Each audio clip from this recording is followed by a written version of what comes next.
Hello and welcome to another special episode of the Offside Musings Podcast.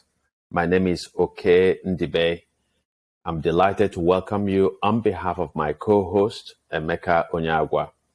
In today's episode, we're going to be looking at a town hall event that happened over last weekend and organized by the Center for Democracy and Development in collaboration with Arise Television. This town hall was supposed to feature the major presidential candidates in Nigeria's forthcoming 2023 elections. Unfortunately, two of the major political candidates kept away. These were Bola Tinubu of the APC and Atiku Abubakar of the PDP. Whilst Atiku Abubakar sent a representative, Bola Tinubu's campaign simply did not send anybody.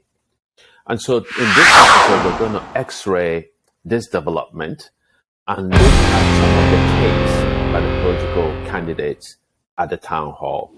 So it's a delight to welcome you. So, first of all, what I call the snafu.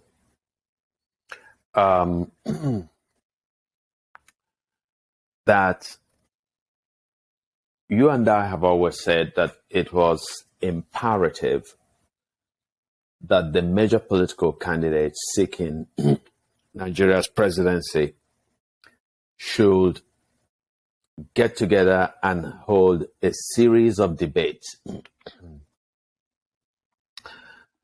to, as it were, curate before Nigerians, unfold before Nigerians their understanding of the problems in the country and to offer to a Nigerian audience their set of solutions to those problems. This town hall forum that held over the weekend was expected to serve that end.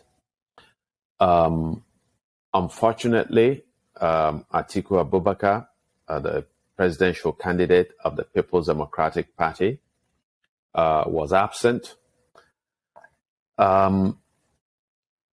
His vice presidential partner, Ifeanyi Okowa, who is the governor of Delta State, explained that Atiku was abroad and had explained his absence and had been excused by the event organizers.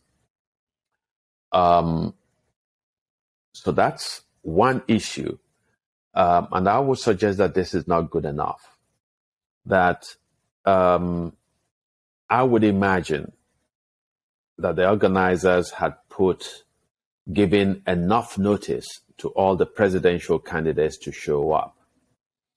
And I don't think that there is anything more important than meeting with your fellow contenders to, as it were, make a pitch to Nigerians as to what you propose to do if Nigerians would entrust you with political power.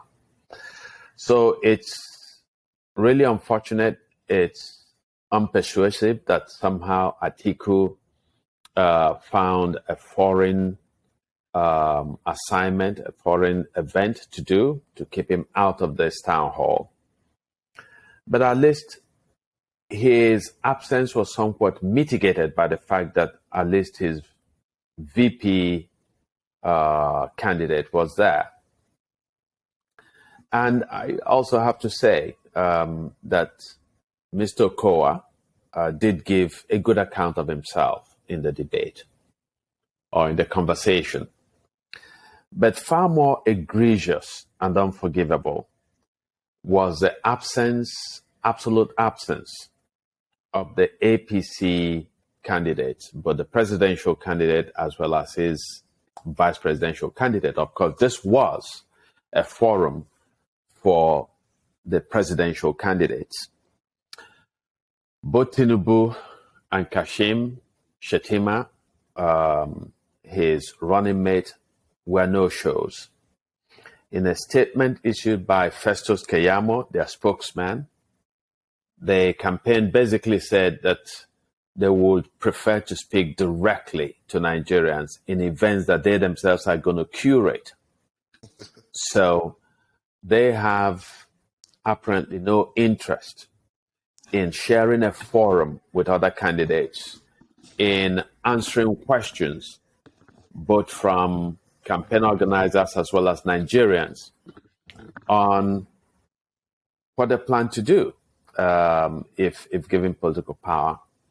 So I think that position, which they justify by saying, that there are a bunch of television stations that sought to host the candidates and that they didn't want to favor one television channel over another, so that the best answer then was to stay away, is so lame and so arrogant, ultimately, and bespeaks perhaps a perception, self-perception on the part of these candidates, the APC candidates, that maybe they don't have a message that will resonate with Nigerians, especially a message that they are able to advance in a forum where the other candidates are present. To their credit, Rabiu Kwankwaso did show up, which was, very commendable.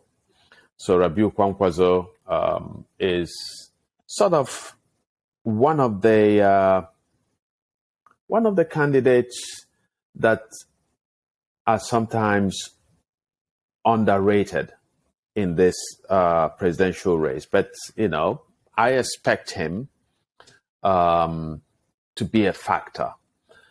In fact, in speaking to some political analysts just recently, there was a suggestion that ultimately Rabiu Kwankwaso, who is the presidential candidate of the New Nigeria People's Party, is likely to sort of leave the stage at some point and endorse one of the political candidates. And the suggestion by this person is that that's going to be, if Kwankwaso decides to do that, that's going to be something that will be maybe decisive, or not decisive, but will be a serious factor in determining the disposition of next year's election. Anyway, so these are sort of my opening thoughts. A profound disappointment in the Tinubu campaign, that Tinubu stayed away, but also in a lot of ways understandable, and also somewhat qualified disappointment in Atiku Abubakar for not leaving everything in order to be at this inaugural town hall. So I don't know what your thoughts are. Yeah. I mean, you've said quite a bit. So, finally they decided to have a debate. It's not unusual for them to have debates in Nigerian, in this iteration of Nigerian politics. It's not unusual. Obasanjo had a debate with Falaye where, if I remember correctly, which I do, Falaye to put it nicely, was outclassing Obasanjo. By far.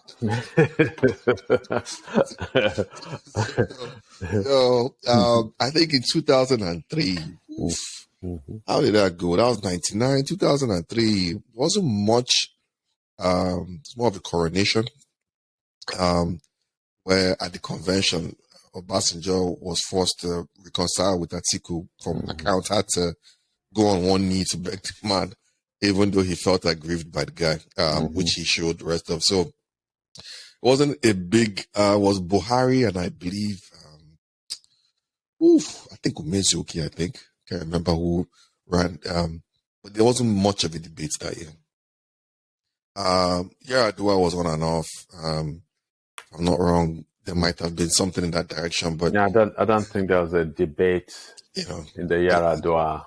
Jonathan era, Yeah. it was just rubber stamped. AMPP again was Buhari, and I think it was either that year was Mizwick or that year was Tunde Bakare. I can't remember who it was. Only if he eventually ran with Tunde Bakare. I can't remember. Something in that direction anyway. Point is, even down to Buhari the last time, Buhari was up. They debated with Jonathan, right? Buhari did not show up at any debate. Okay. Buhari didn't show up. The his vice presidential candidate showed up. Yeah, showed up for him. So he speaks to a disdain of, almost, like they don't care. Well, what's there to care? It's not like people. So, but this time around, there's so much noise. There's so much conversations. There's so much economic downturn, which I think people are forced to engage in the reality of who is making. First, they want to ignore people like Obi and even Kwankwaso. But finally, they had something, right? So Atiku comes to America last week, and instead of prepping up for a debate, which Obi has been to America twice now. Last I counted, he was also in the UK twice on campaigns, minus all those his meetings in the UK, right? So Atiku comes to America, and from all accounts, it seems like he's still coming on this because he's kind of in the shadows.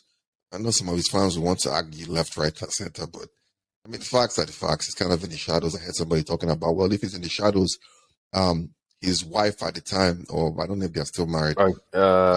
Jennifer. Jennifer is the one that they were looking for, and they didn't arrest her, which was just like the most ridiculous retort. But anyway, he comes into America typically under like a sort of quasi diplomatic umbrella, facilitated by Bukola Saraki. That's Olusola Saraki's son, Bukola Saraki, who is now a renowned politician in his own right, by the way. And he has all these town halls that he tries to accomplish, which I came across social media posts of people seeing the flyers. I came across people talking about it just to tell me that they are not going and they don't know anybody who is going. And, some of the defenses I hear is like, well, people abroad are typically from the South, which is true. So it's not a lie. And so it's mostly Igbo people. And because of that, Buhari, this guy is an Igbo candidate. Like, they're stretching. I think Igbos are very multi-layered to start with. But anyway, so he comes in, wastes his time and all that, and doesn't, to the best of everything I've known, he didn't have any open town halls or meetings or stuff like Peter Obi did, which to me is just a typical Nigerian thing. People say they want to have a rally for Peter Obi. The next thing, they go and do their own rally. Fine. But then you now pay a whole bunch of people to do your own rally. I'm guessing that they were looking at doing something in that direction here, trying to have that same kind of fake, well, yeah, it's fake for you. Fake ginned up image of people showing support and then showing it here. And this is in the case of just Atiku, because so far so good. Tinubu hasn't even tried to do much. I think last time I think he might have come here was his kid's graduation. I don't know. But he has his kids have $2 multi-million-dollar houses. Yeah, so I guess they were trying to do, back to Atiku, they were trying to implement that kind of thing that Atiku had implemented in Nigeria and Tinubu had implemented in Nigeria, that is create a facade of support. And people will be like, yeah, I'm not telling you they're not people that support them. Don't get me wrong. It's just, they're not sitting down to try and do a serious rally, and even if they were, most of it would have still been funded by them. But in this case, they are organizing their own rally, paying people to come to their rallies and stuff like that. My guess is they tried to do something like that in America. They probably didn't succeed. I'm guessing. Because the price to bring somebody out of their house to be their houses to come and start for you will probably be more than they wanted to part with. I'm not saying you can't find the money, but if you're telling somebody to come and stand and you pay each person, let's give or take, you come to like a DC, and you're paying each person about $1,500 to come and actual Nigerians, you can't probably, it's probably not the amount you want to part with. So a guy like Tinubu, for instance, if you see what he did in New York during his rally, if you've seen the videos, they had a whole bunch of they went to the streets, gave people $100 each, which is somewhere around what they can afford. And they told them to go and carry the signposts for the Tinubu campaign, Nigerians for Tinubu. And some YouTubers or this thing ran up and give them a quick interview like, hey, where are you from? We're in Nigeria. Like, I got some money, man. Somebody give me some money.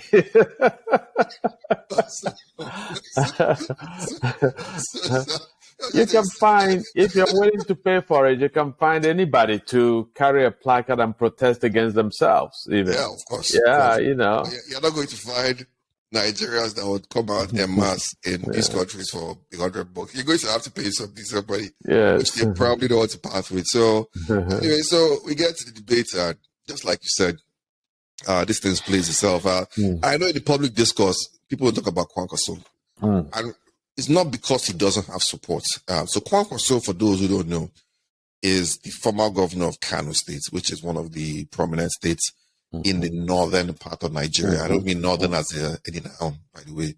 I don't like grouping all the northern groups into one. That's why I don't mean it as a noun. But Kwankwaso is a two-time governor, and not even back-to-back. He gets, I think, removed or he loses. And then a combination of both, and he still comes back and wins again. Kwankwaso has real support in Kano and a little bit around that area.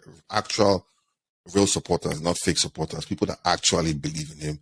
Not on the level of some of the old politicians, especially like Abubakar Rimi, who was from Kano as well. Not on that level. But he does have authentic support. Would he win nationally? No. And that's why people don't talk about it, because he doesn't have any amount of cross appeal. Tries to I give him credit, man. He's engaging in the process seriously.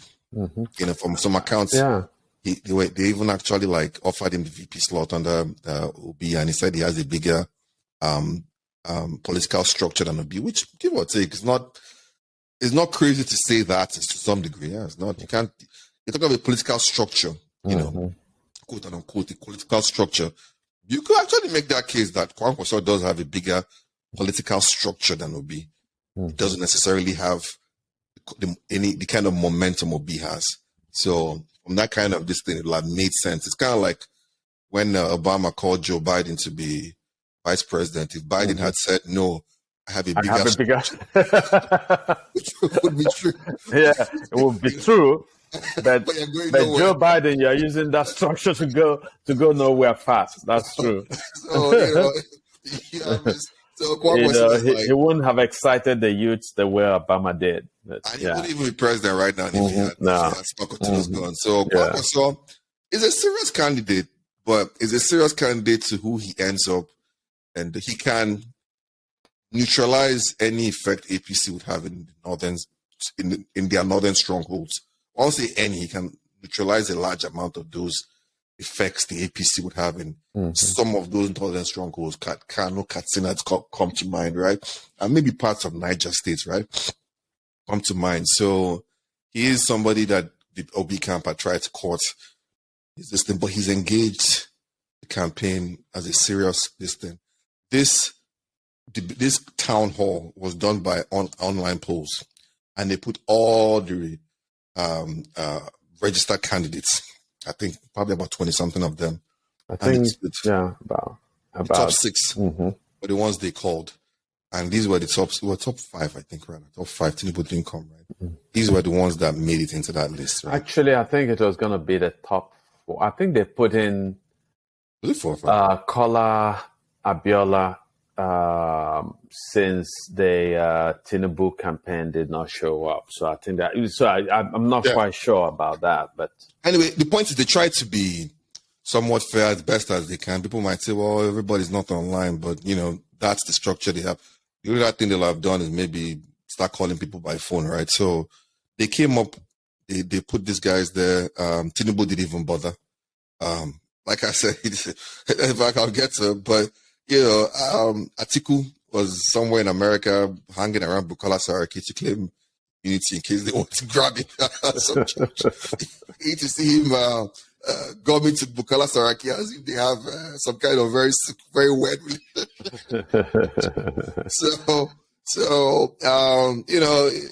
You'd see what do you call him, Atiku out here. Obi has been back and forth, come here, going back, come here again. He was there, he engaged. I saw a lot of comments on his people were like, "We had a bad performance." I looked at he yelled at this thing, this, that, and to me, it even makes him look better, like a passionate guy, really. That he's yelling at Dino Melaya? Yeah, because Dino is a known troll. No rabble rouser, just making noise. So, and he got Dino to shut up, which even showed like, wow, this guy means he's really to. He looked serious. He looked pissed off. Like wow, this is not. This is a guy that if he sets his mind to something, he might be able to achieve one or two things. But Nigerian example, like we said. But yeah, he looked distant. Okowa came, gave a good account of himself. By the end of the day, at the VP candidates, and I think the main fact that they somewhat took it to some degree seriously by sending Okowa, but at the end of the day, you'd expect Atiku to be there. For the Tinubu camp, like I said, I don't know. Like I said, unless I keep asking that question, unless they know what their outcome is going to be based on the work they've done inside the government in the last 8 years, in terms of what he did in Lagos to put in his people or people loyal to him in strategic positions to ensure an outcome. But if he's running a serious campaign, even for in Nigeria, he doesn't stand any chance of winning. There's no convincing me that people are going to come out and vote for him. There's no convincing me that even if states are allowed to rig, yes, let's even say it that way, if states are going, which is typically the case, I don't see a lot of those governors or political office holders going out of their way to rig for a Tinubu. Especially given his antecedents. He's somebody that likes to perch on the top, doesn't like any kind of competition or sharing at the top. So you saw it with him. He took out Bukola, right? Femi Pedro, if I pronounced her name wrong. Femi Pedro, all former deputy governors. He was rumored to have a hand in the Funshaw Williams assassination. The list is endless of people who he has cut down in one way, shape, or form. And forget about the ones from outside, inside his own people. It's very good at it's important to stress that these are speculations out there, that there's really no proof, True. Just in fairness. But the Femi Pedro one, that was factual. Most of the ones of the internal distance that he takes outside, there's a lot of ramblings about it. The only one that there's no proof outright is the Funshaw Williams one. But there's a lot of questions, unanswered questions from his end, especially being in charge then. Well, clearly, I mean, Tinubu is actually the candidate who should, first of all, who has a lot of deficit. The deficit of incumbency, the fact that he belongs to the same political party as Buhari, who has been a disaster as president. So that on paper, Tinubu should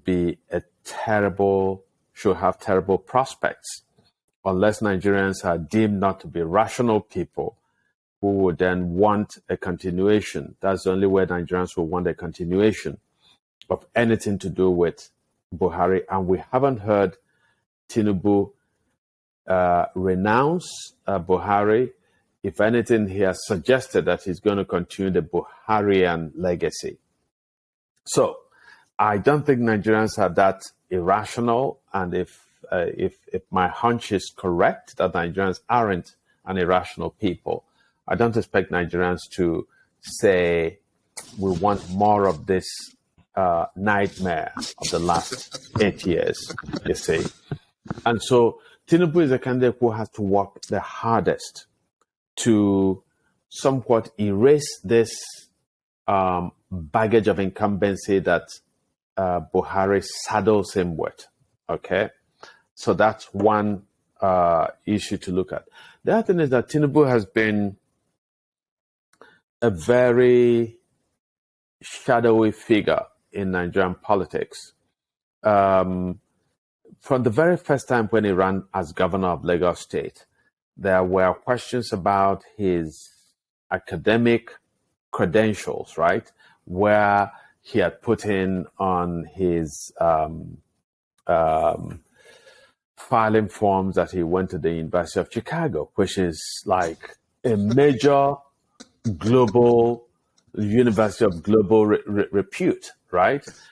It turns out that he went to a quasi-community college in Chicago, okay? A university that is forgettable, that nobody shows up on no radar at all. Not even if a second community college. It's not even a fourth rate. And then the question is that Tinubu has had criminal jeopardy in America related to drugs, and he's had to pay, has been fined by the American government, apparently as a way to evade spending time in jail. And then there are other issues that nobody knows Tinubu's real name. Nobody can put their hand on a holy book and say that his name from birth was Bola Tinubu. Okay. Nobody can say that they are sure when Bola Tinubu was born, this candidate was born, because nobody has come out and said, oh, this guy was my classmate in elementary school or in secondary school, and yes, I knew him and this was his name, and so on and so forth. So this man, for all intents and purposes, is a masquerade. He's hidden behind so many different masks in terms of his educational profile, in terms of his even his state of origin is in question. Did you see, by the way, did you see Tunde Bakare? You know, Tunde Bakare is one of the, for those who don't know, one of the mega pastors in Nigeria. Mm-hmm. Did you see his sermon in defense of Tinubu? I think it was this weekend or last week. I can't remember what it was. No, it was recently. Yeah, it's like, who cares if nobody knows where you're from? All we care is somebody that has a track record. I tell you something. This is not an uncommon practice in Nigeria. Okay, mm-hmm. I remember when Andy Oba was running to be the governor of Anambra State,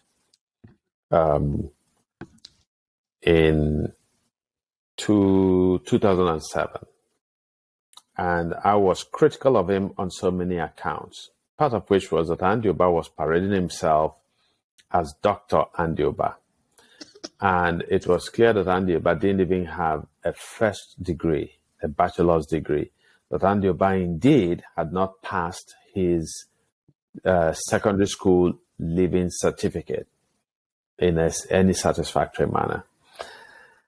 And I was bringing this out in a series of columns. And the response by some people was, so who cares? and that's part of why Nigeria is in the mess it is.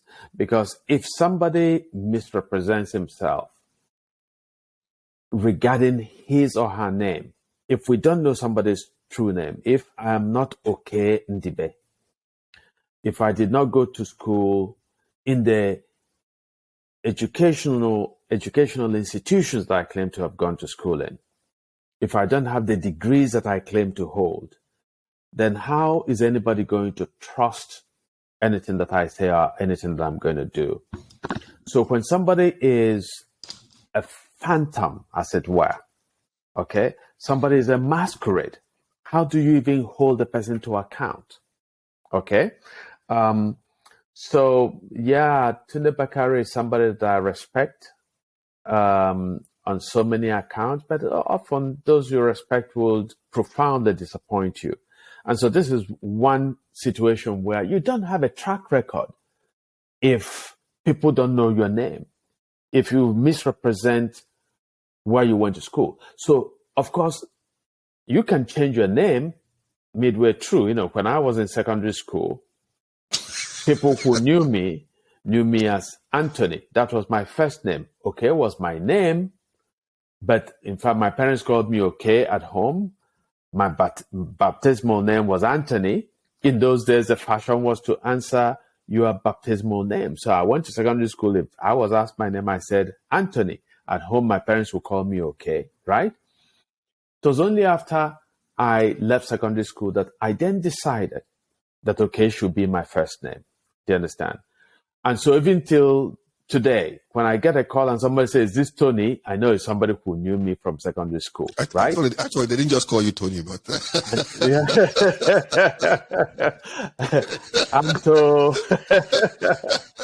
Anthony Curtis and so on and so forth. Yeah. yeah. So my friends would call me, and when I was in secondary school, I discovered this American actor Tony Curtis, and I liked the name, so I became Tony Curtis. So again, today my friends call me occasionally and say, Curtis, it's interesting. So, but what I'm saying is that it is possible for somebody to change a name, right? In fact, it's possible for you to give up. There are cases in my hometown, for example, there is a medical doctor whose last name is Nwalose. Now, Nwalose literally means the child of a deity. So he became a born-again Christian and changed his last name from Nwalose to Choka, became his last name, right? But then he has a story. He's not saying, so if you say to him, "Are you not so person Nwalose," right? He'll say, "Yeah, I was, but I decided to change my name to this." So there's a story. So it's possible that Tinubu has a story, how he became Bola Tinubu. If it is a good story, he should be proud to come out and tell it and dispel all these speculations, right? So if he says, "Hey, I was born as Shegu something, but then at some point I really saw somebody who was Bola and whose last name was Tinubu, and I just loved the sound of the name, and I decided I changed my name." It's a right that you have as a human, right? Mm-hmm. But if you are hiding your past, we should not give you credit for it, because in the end, when Tunde Bakare says that you have to focus on somebody's track record, part of the track record is the fact that you are hiding something about your past. That's a track record. And if you can't level with us on what that past is, then we have a reason to be highly suspicious. And so ultimately, on the one hand, Tinubu is a person who needs to come out of these public spaces where the other candidates show up to actually, if he believes, as his VP candidate Shetima said on one occasion, that he and Tinubu were the dream team, right? If you believe you're the dream team, you should look for every opportunity to be with the other teams and to show yourself to be a cut above. Mm-hmm. If you are hiding in the shadows, if you are running away from the stage where you are invited to speak with other political candidates, odds are that it's a sign of a profound lack of confidence in your own abilities and in the message that you have to offer. No, that's true. That's true. I mean, if you're that, I've heard different stories at this point in time. It's so convoluted. His cousin died, and it was even a lady or a girl at this point in time, and she had a visa to go to America, and then goes to America, but even if we took that for what that was, then, why did you come parade yourself as about University of Chicago? University of Chicago is one of the top universities in the world. You say you studied accounting there, that means you went to the business school. You're talking Precisely, which is in economics and business, Chicago is like, tops in the world. A really big school, man. And it has its common. I mean, Chicago, two schools there is University of Chicago. What they call it? State University is where he went.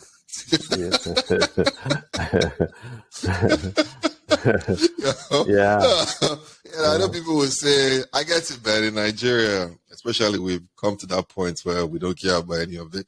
I was even visiting a story I'd even forgotten about. So, back in, I think 20 years ago, we used to have this, and this is just one of many stories. I'm not just singling this lady out, by the way.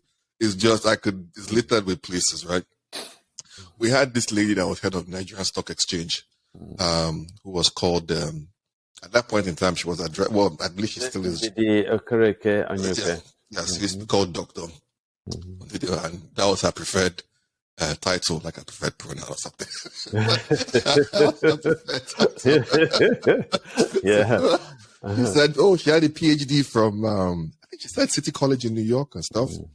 Turns out she never even did any real schooling here. She never did any real schooling here. Or so, it was such a, it got to a point she just like, everybody should get out and leave her alone.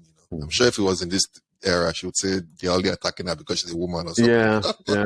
But it was so, I went back, I was just revisiting the story, I think a couple months ago. I was now searching like, so this thing was really true. Like, this lady had zero. This lady here, she came and said she did a PhD in, I think it was Baruch or so. She had a PhD from there, all that she was in the financial system. She worked in Wall Street. When the evidence to the contrary, she most likely worked as a nurse somewhere or something. I don't really know. All I know is that she didn't have what she claimed she had. Yeah. That is a fact. That's not me saying it's a fact. But Nigeria is littered with those kind of, and people make excuses for it. We're talking the other day about Davido's uncle who was in New York actually for a while, and I think Georgia and New York, stayed in Georgia, went to actually community college as well.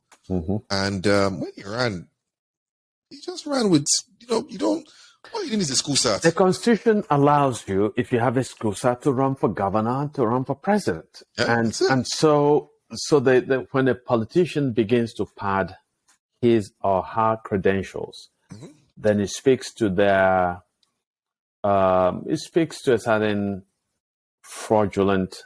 Yes, then, yeah. Yeah. And I mean, at the end of the day, it's like, okay, you claim that was when the beginning of the campaign, they sent all these people like, well, back in those days, they came and gave you a visa home. He got his cousin's visa. She had died 2 weeks prior. He went, he became successful. He has made sure that everybody in her family is successful. But the question is, even if you had to come here and assume her identity, maybe because of scholarships and stuff, you clearly didn't go to and do any of the things you did. Even if we took that story at face, like, it never makes sense. The whole point of telling that story is, it clearly seems like you're either a guy determined to hide something, or you're a guy determined to present as completely what he is not. And all the reasons and the excuses have never made any sense. It's just never. And so this, if he's part of a tag team, dream team, here was an opportunity at the town hall to present. And, and also the other,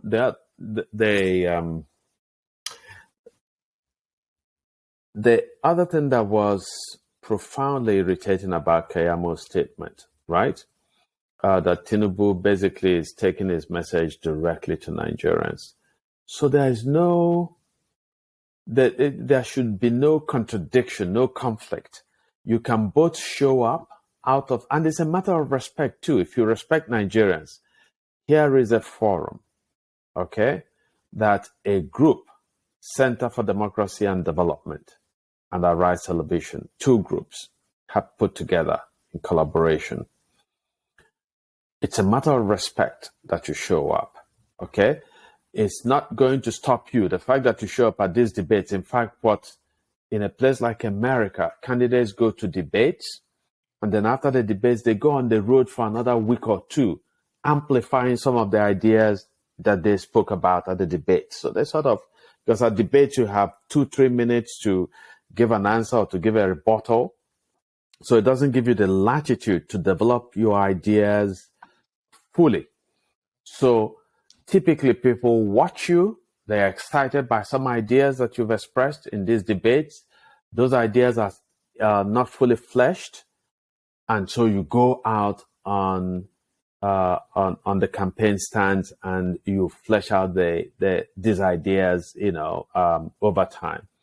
So, so it's an absence of respect for Nigerians. It's also a reflection of it's actually fraudulent, to claim that, it's because there are competing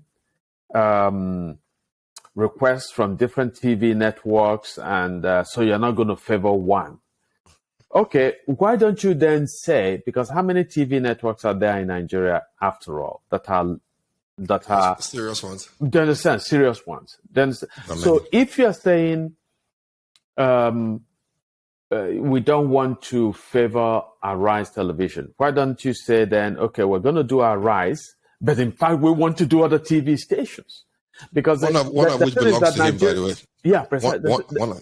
The thing is that Nigerians would tune in. I mean, if you saw the audience at this town hall, you saw that people took this thing seriously. People came out in good number. Mm-hmm. And I would imagine that the ratings, those who tuned in to watch, was considerable. And by the way, of course, you knew that the debate started a bit late because Peter Obi's, the Labour Party's, some of his supporters were upset that the other main candidates were not there, and they felt that Peter Obi should just leave the forum. I'm happy that he stayed. I'm happy that Juan Kwazo showed up. I'm happy, for that matter, that Kola Abiola, was there. That's the way it should happen, that they should have a series of debates on a number of issues, because Nigerians they are auditing before Nigerians. Nigerians need answers.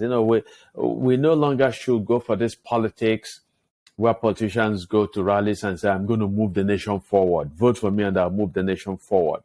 Whether you are moving the nation forward into the ditch, into a huge gully, into a precipice, So, and sometimes, you get a sense that far from moving forward, we actually need to stop because there's a gully in front of us, or we maybe have gone too far in the wrong direction. So we don't need you to move forward. We actually need you to move backward a little bit. And so talking about substantive issues that they looked at, one was security. And it looked like, at least from the point of view of the ratings that the Premium Times Nigerian publication gave, I think they gave all the candidates 7 out of 10 points, with Kola Abiola getting 6, so the least performing. But surprisingly, of course, he's not a candidate, but Okowa gave a good account of himself. He spoke about negotiating with legitimate agitators, in terms of people who want to succeed. And he said these agitations arise from a feeling by people that they are excluded from Nigeria or Nigeria is not serving them, which is, of course, the root of the agitations in Nigeria. If Nigeria worked, very few Nigerians will want out, okay? The agitation for Biafra, the agitation for the Oduduwa Republic, the agitation even by Arewa groups for secession arise precisely because Nigeria serves only a tiny fraction of Nigerians, usually those who are the very height of political office and bureaucratic hierarchy. So Okowa did give a good account of himself, spoke about the need to negotiate with legitimate agitators, but also to go after criminals in a decisive way. Peter Obi was critical of the Buhari government's handling of the train abductions of people from a train station in Kaduna, and he said that this was a failure of intelligence, which was true, and that if that Buhari should have responded more swiftly. And by the way, I think Okowa spoke about the need for state police. Again, for a country with the size of Nigeria, with the breadth of Nigeria, with the cultural variety of Nigeria, it doesn't make sense to have just the central police. We should have police at the state level, perhaps even police at the local government levels. They need to be well trained, they need to be well equipped. It's a scandal that crimes like kidnappings and abductions are rising in Nigeria today when all the tools are available to track such crimes, but I think that on the whole, the quality of the debate was good. Kola Abiola spoke about using, which I thought was the weakest answer, that we already have things, is to find a way to use them to solve the problems. I don't think we have, that the police force we have today is in any shape to solve crimes. The police in Nigeria are so ill-trained that they'll come to a crime scene and just start touching things without knowing that they are compromising possible, tips and evidence that's there. And I think it was Juan Kwazo who proposed hiring 1 million police officers and recruiting 1 million people in the army as a response to the insecurity in the country. Well, that's one way. I'm not sure that. I think that a better trained police force, decentralization of the police force, the better equipping of the police force will be ultimately more effective answers than just recruiting more of the same officers who just see themselves as in uniform and they can basically harass innocent civilians, which is what the Nigerian police specializes in doing. Yeah, I just think everybody should have a right to have firearms in Nigeria, man. That's what I think. But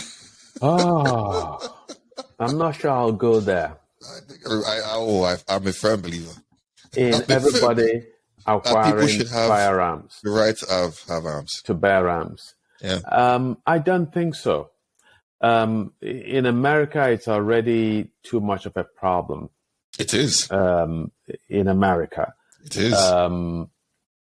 And of course, what happens is that if you have the right to bear arms, ultimately the criminals will continue to get their arms outside of the official channels. So, which is what happens in America. Most of those who want to use their arms to, say, hunt or for other sporting activities or for self-defense would apply legitimately and get the licenses to bear arms. The criminals don't apply. The criminals go to the streets and get their guns. It's not like my dad will always tell me this thing, right? It's not about the criminals have big guns or have guns, right? Mm-hmm.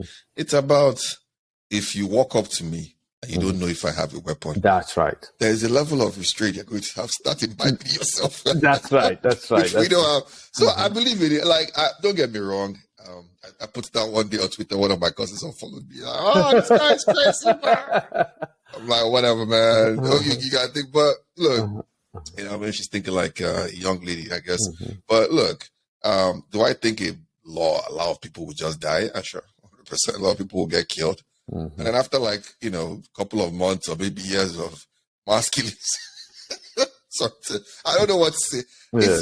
It is a bad situation in Nigeria. The situation in Nigeria, the security situation in Nigeria is so bad. I'll tell you a story which a friend told me. So in Ihiala, Ihiala is a vast community in Anambra State and has really successful people in different areas, in industry, in commerce, in politics, in academia, and so on. So there's this man from Ihiala who, you know, is a very wealthy man, and he lives in Lagos. His mother died. I think his mother died in February, and he kept his mother's remains in a mortuary because Ihiala is one of these areas where some unknown gunmen, you know, who began their quote-unquote public career as part of the ESN, the Eastern Security Network, which is part of the militant arm of the indigenous peoples of Biafra, which agitates for the secession of the southeastern part from Nigeria.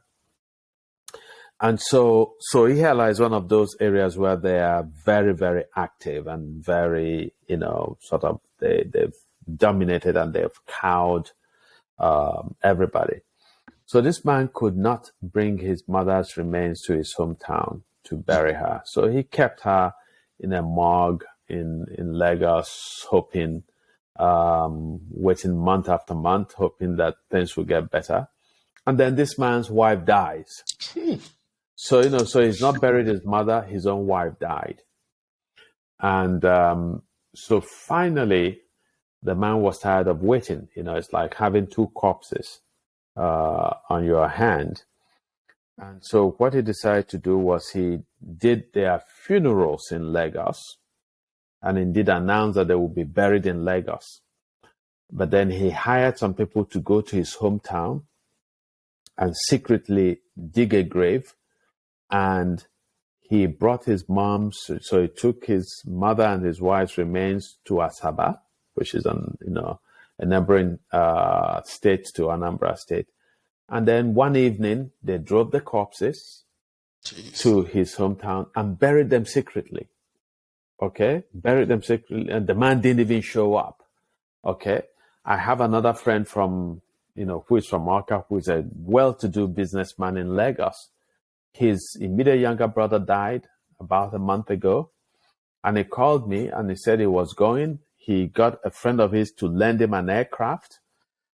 The plane landed in Anambra State. This guy took a rickety taxi to his brother's funeral, and he was greeting people. His brother was put in his grave, and he said, "Oh yeah, let me come." And he ran back to the airport and took off to Lagos. He would not, and this guy has this amazing house in Awka, his hometown, right? But he was scared to spend the night. So we can't. So if you think about all the consequences, okay, forget about the threat to life, okay, but think about, say, that things are worsening. First from COVID, right? And now the world seems to get into what could be global recession, okay? So the poor people in a country like Nigeria, where more in excess of 70% of the people are in situations that approach abject poverty. So you can't, because it's at funerals that some wealth gets circulated. because, those who are well-to-do at their relatives' funerals, they hire people who will cook the meal, people who will supply the tables, people who will supply music, people who will be MCs, people who will clean. A lot of those churches survive. Precisely. No dig to some people that have insulted them, but those ones, that is their only lifeline. That's Precisely. So when you take all of this away, people are going to be there. And by the way, there are some people who are so poor. I remember at my mother's funeral, right? Some poor people will come with black plastic bags. You give them rice to eat. They will pour it in that plastic bag. Then they will come and say, can I get pounded yam and okra soup? They will pour it in the same plastic bag in a dip and wrap it up. Then they'll come to you and say, hey, is there okwa? They will pour, because they are so poor, they don't have food to eat. So when they come to these funerals, that's where they can actually have a good meal, maybe that's the one of two good meals they're going to have in the week, which is why funerals have become a big thing over the weekends, beginning on Thursday, all over the Southeast, right?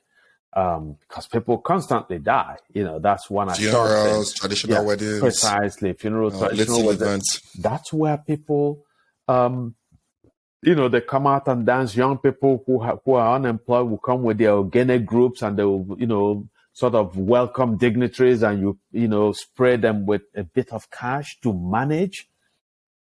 So when these people who are spreading this wealth are now forced to stay back in Lagos, forced to stay in Kaduna or Abuja or in Port Harcourt, this is actually the economic cost is incalculable. To say nothing of just the absence of joy in the space, So this mine is the just sorry to, but mine will be the loss of culture connection. That connection is being either broken or eroded. So people are not taking their children back home. Okay, so their children are not witnessing ceremonies, marriage ceremonies, are not being introduced to the whole extended family ecosystem, and the ways in which they reinforce all kinds of relationships within spaces in Nigeria. So and the fact that the devastation. I was speaking with a professor friend of mine just last night, and he was telling me of a relative of his who separated from his wife in America, had a very, very terrible divorce. Actually, it didn't quite end in divorce yet, but he had moved out and he developed, hypertension and so on. And he went to Nigeria and was traveling with his cousin, and they were both kidnapped and kept in the forest for some time. And after they were released, the guy just died, just the stress of that experience. So Nigeria we have so many people dying. People do not sleep.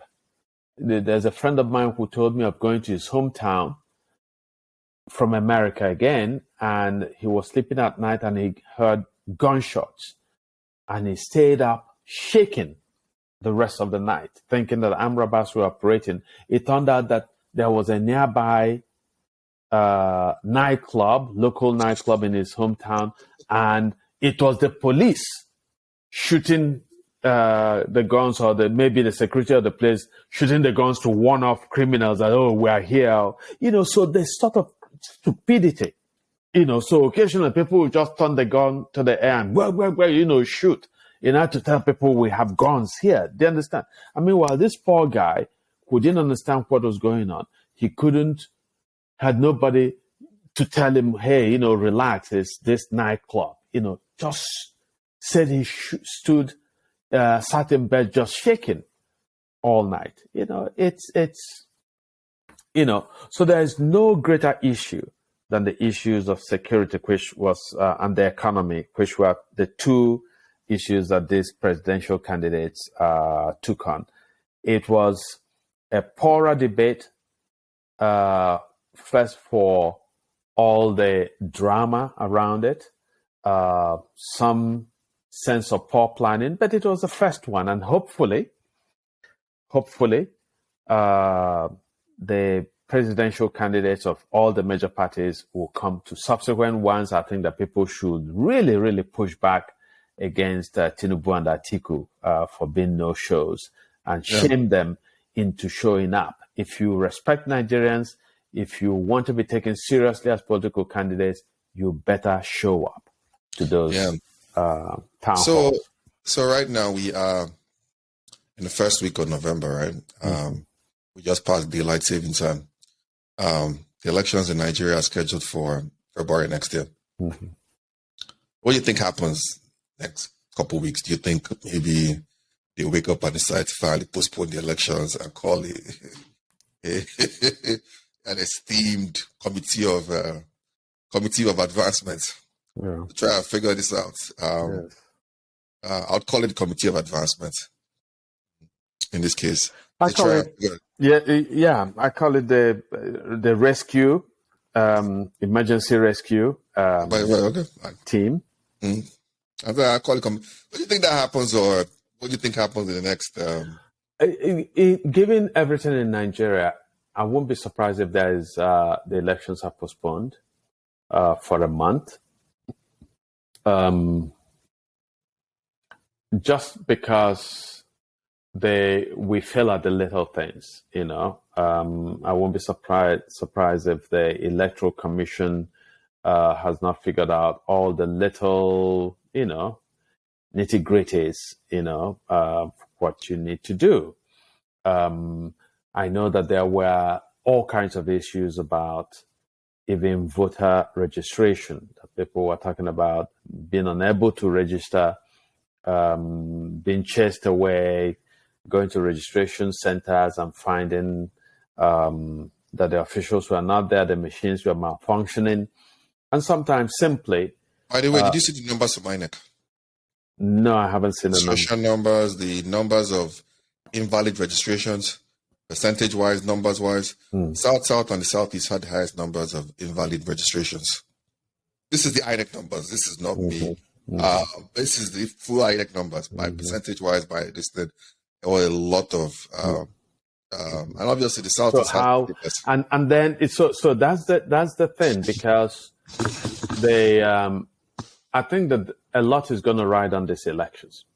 You and I have been very clear that I for one, I don't believe in an ethnic this whole ideas of it's my turn, right? But clearly part of what's driving the agitation for secession in the South is this idea that the Igbo and the other groups in the Southeast have been systematically excluded from some sectors in Nigeria. So Nigeria has to address it. I'm not saying hand the presidency to somebody from the Southeast or to an Igbo person, but I'm saying that there must be a sense of fairness, so that if a Peter Obi loses the election, it should be clear to everybody that he lost, that Nigerians rejected him, and I'll be happy with that. I'll live with that. But if there is a sense of any shenanigans, that there were corners that were cut, that there was a scheme to undermine a candidate, I think that is going to be disastrous. The consequences will be. I was trying to pull it up for the numbers. The actual, there we go. Yeah. Let me see if I can pull up the actual. Yeah. There we go. So the consequences will be just really, really disastrous. Yeah, it's there we go. All right. See, so there are the numbers. All right. Okay. There's the invalid registrations. The Southeast has 35% invalid registrations. 35%. Yes, this is INEX numbers. This is not, but this is the Southeast has 35%. The South has 35%. Invalid listing. Those are the Invalid. numbers. So the other areas. The other areas, the only place that came close was the Southwest with 19.6. The best was the North Central with 14.9. Northeast. How does that happen? How do invalid registrations happen? I actually think we need to do a whole podcast. We need to study this and do a whole podcast on it. Oh yeah, I think definitely we because this doesn't make sense. If usually, I mean, as you know, in America, mail-in ballots have a certain margin of error. So when people send in their mail-in ballots, less than 1% of them have problems, right? 0 point something percent. Yep. So if you are giving me figures of 30-something% on registration, this is not voting that is between you and your ballot. Precisely. This is registration where they can actually help you. That's something that needs to be talked about in a serious way, and I wouldn't even want to get into it now. I like to study it, and I like to revisit it because it needs proper vetting, proper analysis. Yep. That's the style. We'll take a look at it next week, but sure. We'll see how the campaign keeps going. Yeah. And so on and this thing. So, yeah. Wonderful. Well, I think we've made a go at it. There's a whole lot more to talk about, but we try to keep this podcast at no more than an hour, and I see that we're slightly, sort of in that region.